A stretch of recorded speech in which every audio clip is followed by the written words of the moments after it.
and welcome to today's Mishnah Berurah. Today we are continuing in the laws of Tachanun, Hilchos Nefilas Apayim, the laws of falling on your face. Not a good translation, but that's what the words mean. And we're going to discuss where we can say, or where we may say Tachanun. We just talked about when to say Tachanun. Those were the first three halachos we talked about. And I noticed over here that I put down the wrong sif number. We're on sif dalid. We are in Kuf Lamed Aleph Sif Daled. We are in chapter 131. We are in the fourth halacha in this section, and we're going to talk about omitting Tachanun. One of the most difficult things that any rabbi has to do in their life is to remember when to skip Tachanun and when to say Tachanun, and when do we skip it in the morning, when do we skip it in the afternoon, when we skip it the next day, when you know. So let's get rolling with that. It's one of those things that is what we like to call embroiled in custom and becomes some of the most difficult things to remember about why people say and don't say Tachanun certain times. I remember when I visited. I remember once when I visited with the sheikhim at Empire Chicken. Empire Chicken is a kosher chicken factory in Pennsylvania, and it's in what I would like to call the very edge of nowhere. It was not the middle of nowhere. If you went to nowhere and he kept looking, this was he went through a mountain, and somewhere beyond nowhere was this place.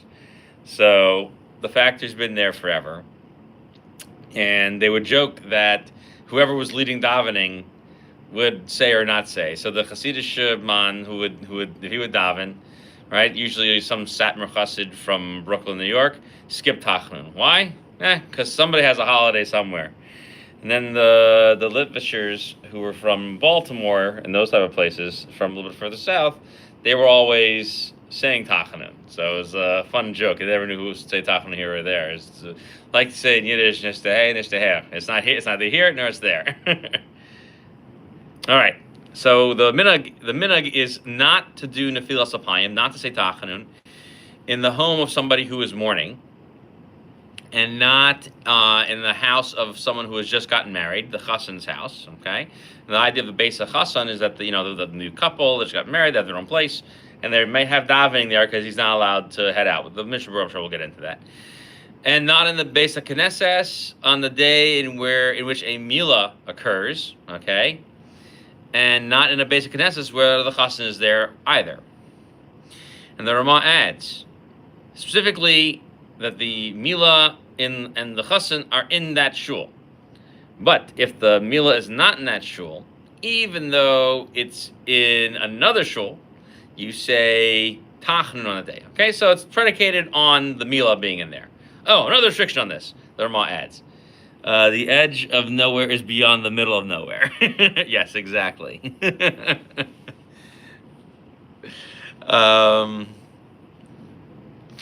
What's it called? And that, I think that's how people should look at where nowhere is. All right. Uviyom hamila, on the day of the milah itself, when you don't say Tachanun, that's only the shachris after which you're going to do the milah, right? So everyone's there in the morning. You see all these new faces around. And they're there for the bris milah, and that's when you skip Tachanun. Okay. Then because the sorry, I skipped a few words here. The chakras when you actually circumcising the child, but at mincha when it's all done, and even the child is still there, right? And he's a circumcised child, right? You finish the whole thing, you still say Tachanun. But that's not the case for a chassan. Why? With a chassan, you don't say Tachanun all day as long as the chassan is in the building. Okay?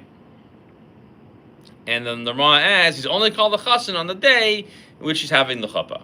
Now, we don't fully paskin that way, but let's look at the Mishnah Berurah over here. Okay. So we don't say in the house of a mourner. So that means all 7 days.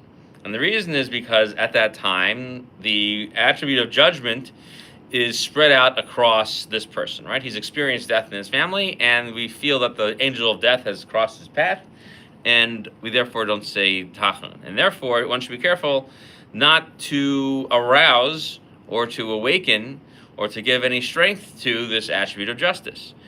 And this is the same reason why we don't do Nefilas Apayim at night. Okay, and even after you leave, you don't say Tachanun. Okay, because Tachanun is immediately after Shemona Esrei and not to be recited anywhere else. And we mentioned that at the very beginning of this Siman. Okay. However, on Mondays and Thursdays, we add these other paragraphs, V'hu and so on. All right, those you could say. And some are even more lenient and say, nope, you could even say the whole Tachanun. Now, this is in the house of the Avel himself, the mourner. Okay, we don't say Tachanun. Okay, but when the Avel comes to shul, okay, or he's leaving his house to come to another house for a minyan, right, because he doesn't have one in his own house, then you don't follow him. Okay, he follows them. Okay, now and the Eliyahu Rabbah, he says Eliyahu Rabbah has a question. He's not sure that even in the place where the person who needs to be buried is lying there. Okay, if it's not in the house of the person mourning, that you shouldn't say Tachanun. Okay, so it's like on that day. So that's something else.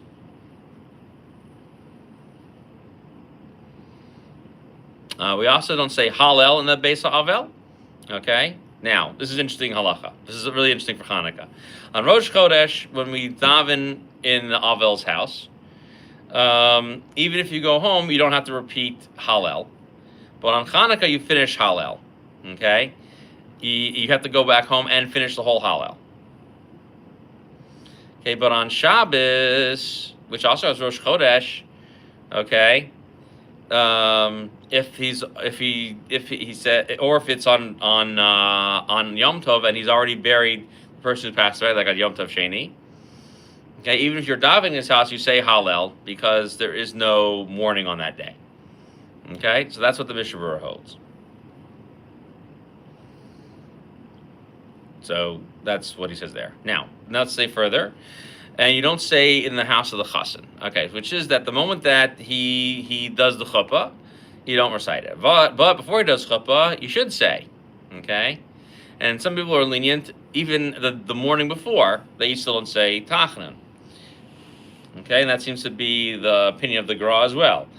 And a lot of the later authorities say that even if he goes back home, you don't have to say Tachanun because since you were at the chassan's house, or the chassan was in the Beis Knesset at the time of prayer, then the simcha applies for him, and Mila, the same rules apply. Okay, so which throws a monkey wrench into understanding the rest of the Mishnah Berurah, right? So that's an interesting thing to throw in over here. Okay. Okay, so the Mila, if they all leave, and if they were there by the Mila, you skip, even if you're not going to the meal, to the Suda afterwards. Okay. Okay. And you don't say it in shul on the day of the Mila.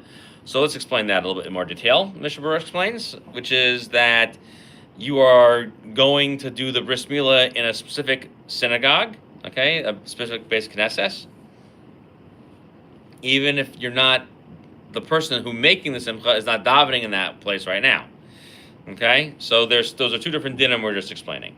And the Achronim say that if the person making the bris, meaning the father and the mother and the grandparents, right, if they all are davening there, okay, and those people, we also include the sandik, the guy who has the baby sit on his lap during the circumcision itself, the moil, the person performing the circumcision, okay, but not the people who are bringing, not what we call the kvater, the person who brings in the baby and carries them out of the places.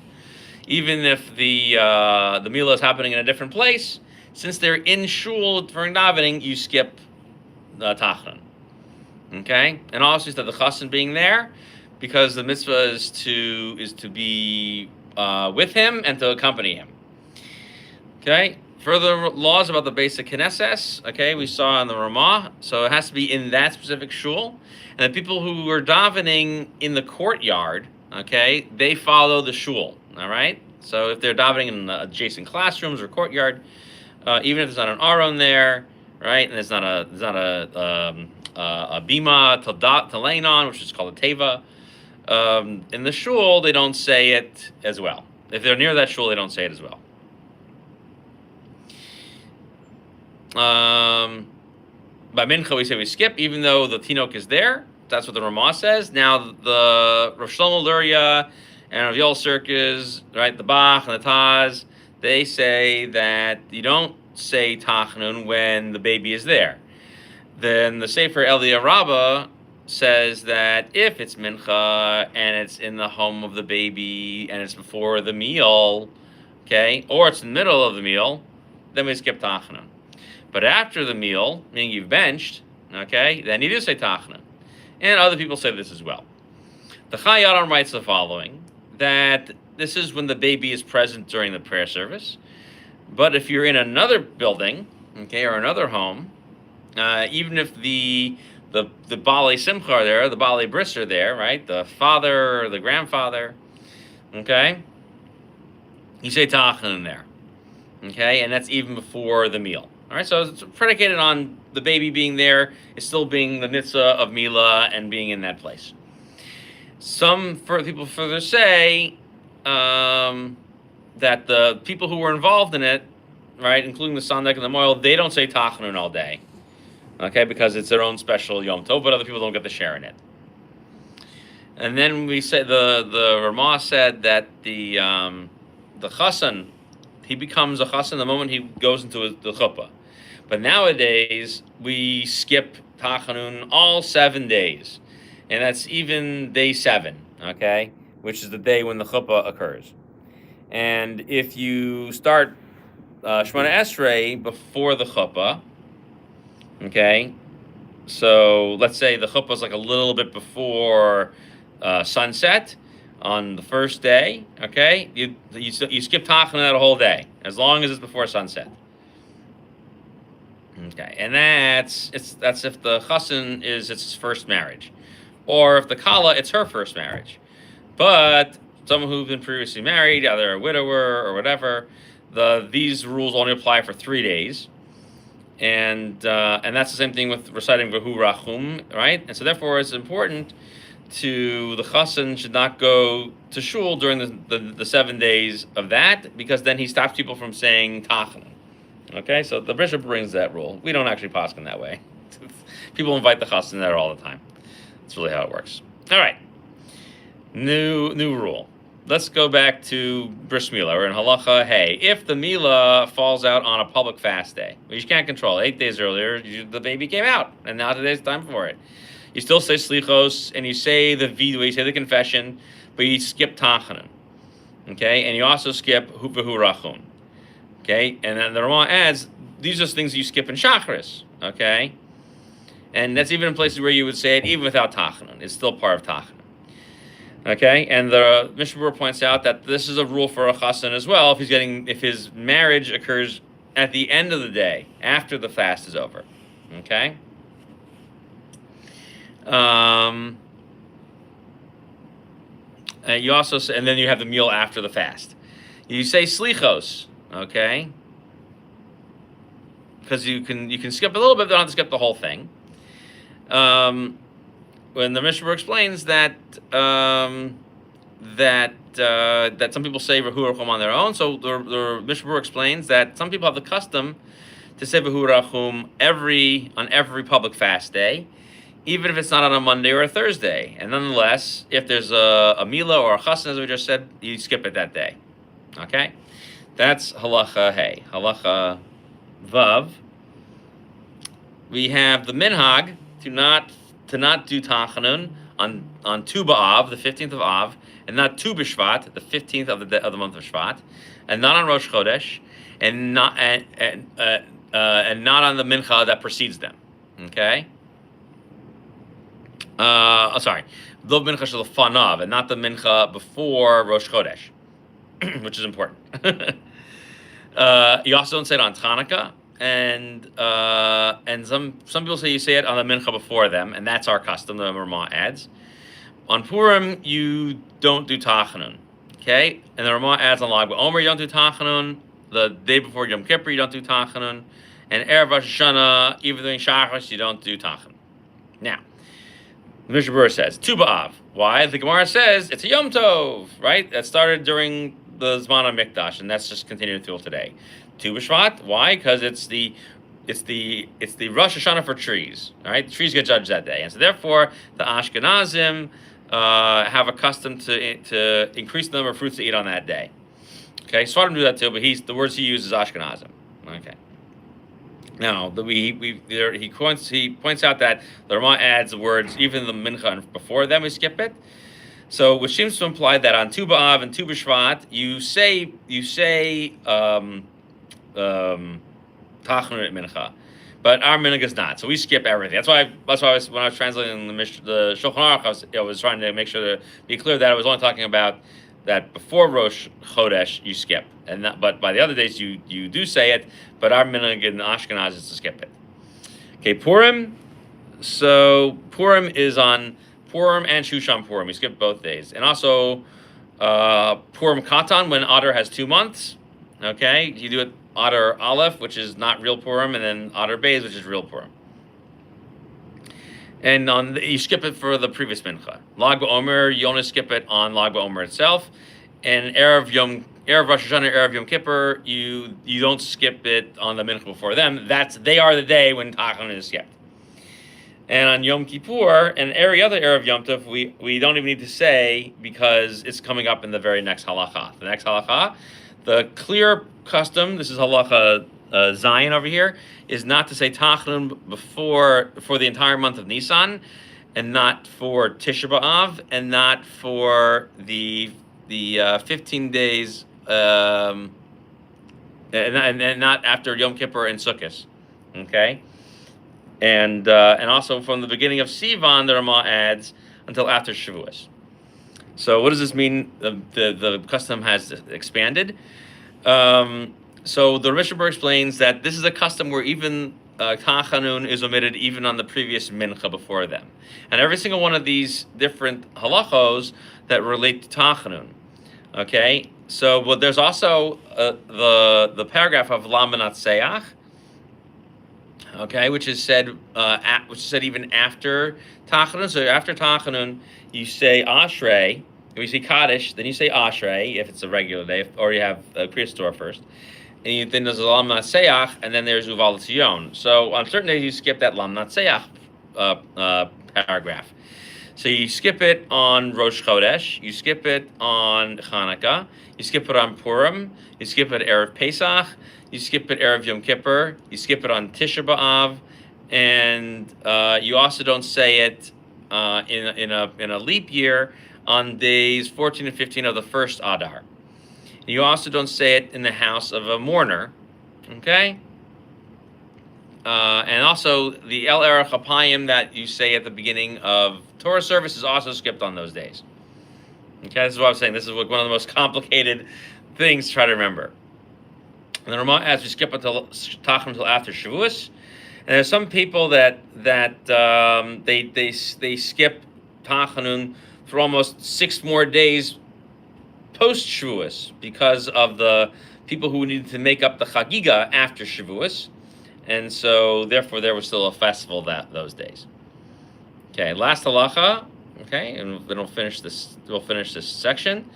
A person who's super important does not have permission to fall on his face when he is praying with the congregation, unless he knows he will be answered like Yehoshua ben Nun. The Ramah says it's also prohibited for any person to fall on their face with extending out their hands and their legs, like laying completely prone. Okay, even if there's not hewn stone on that floor. However, if you tilt to your side a little bit, then that's okay. Okay, if there is no hewn stone upon which you are bowing down. And that's what we do on Yom Kippur when we fall on our faces. We do put some grasses down, so that way we put between the ground, and that is our custom. So here we're learning something cool over here. Okay, so there's something about presentation over here that bears understanding. Now, this prohibition is specifically fully prostrating yourself all the way to the floor, the Mishnah explains, and that's even without fully extending your arms and legs, all right? It looks kind of like, they call it in yoga a child's pose, which is kind of how we view the prostration anyway, okay? Even if you don't have a stone floor, because on every other person, in every other situation, it would be permitted for a really important person, permitted for every other person, but for an important person, it would be prohibited. Now, if he leans slightly to his side, even on a stone floor, that's fine, because that's not really falling on your face, you're falling on your side, right? So you kind of lay on the floor and kind of, plank on your side there, that's okay. And for us, especially when we just literally tilt the head to the one side, okay? And we cover the face too, so that would be perfectly fine.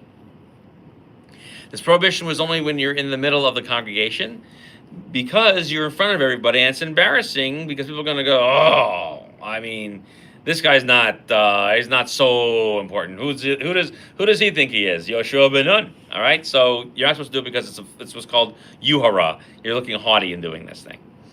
Now at home, even if you're praying with the tzibur, that's fine, okay? And even in front of a whole congregation, that's when it's only you laying on your face. But if the whole congregation is all the way down, okay? So then that's also fine too, because no one's going to say, oh, no one's going to answer you. It's only when you're trying to make yourself stick out, like I'm so important. And so therefore, that's important that an important person should not make himself feel like he's better than the rest of the congregation. So what does it mean to be answered like Yoshua ben Nun? Because Hashem immediately responds to him in the beginning, said for Yoshua, he says, get up, why are you laying down? Okay, that's how I know you're answered well, because the prayer was answered from Yoshua. It's also prohibited, okay? So the Mishnah says, I got to tell you something first, okay, in order for this to be understood. So the Torah says the following. One may not lay themselves upon a hewn stone floor. Okay, even if your intent is for heaven, right? Okay, so that's the prohibition to lay down in prostration on a hewn stone floor. Okay, or on any type of stone floor, because they're all one and the same thing. And the decisors write the following. This is what the poskim hold. Okay, you need two things in order to violate this prohibition. So what they are is you have to lay all the way down in a full prostration, extending your arms over your head and your legs straight back. And it has to be on a stone floor. Okay? However, if it's kida, which is kind of like kneeling down and you kind of put your face down, but you don't extend the feet and the legs, okay? Or if you're doing full extension, but it's not on a stone floor, okay? It's only a rabbinic prohibition. And they made this prohibition to stop people from doing kida, to stop people from kind of partially bowing on the floor, because they might do a full extension all the way down. Okay, and also said they wouldn't do on any floor because they might forget and do it on a stone floor, and then it'd be a Torah violation. However, if there's two things that are on the positive side. So you're doing sort of the child pose, the kida, on a non-stone floor. This was not prohibited, okay? Okay, but if you kind of came to the floor, but didn't come all the way to the floor on a stone floor, that would also be good, meaning that you kind of tilt to your side, but don't really come to the floor, okay? Or if you fully extend your arms and fully extend your legs, but not on the ground, okay? And you kind of lay on your side, because that is not full extension. That would also be fine. Now, here's what this Ramah is talking about. It's also prohibited for every person, which means to say, just like for every important person, we prohibit it without, even on a floor that is not made out of hewn stone. And so to here is also saying that it's also a prohibition to do the kida pose, which is to drop to your knees and extend out your arms, like a child pose. And it's only usher when it's fully extending arms and legs. Okay, so that's what the problem was. And the Ramah says, even if there's not hewn stone for the floors, okay, or any stone in the floors for that matter, the Mishnah adds. And if there is a stone floor, The prohibition extends to even doing derech kida, which is the child pose. All right, and that's only when your face is smushed to the floor. But if you're just kind of bending over, even though there's that would be okay. So you can kneel on the floor, but not smash your face to the floor. And that's only with a stone floor. But any other type of floor, okay, if it's like brick or whatever, that wouldn't be prohibited, because the Torah only requires it made from stone, and brick is not stone. Okay.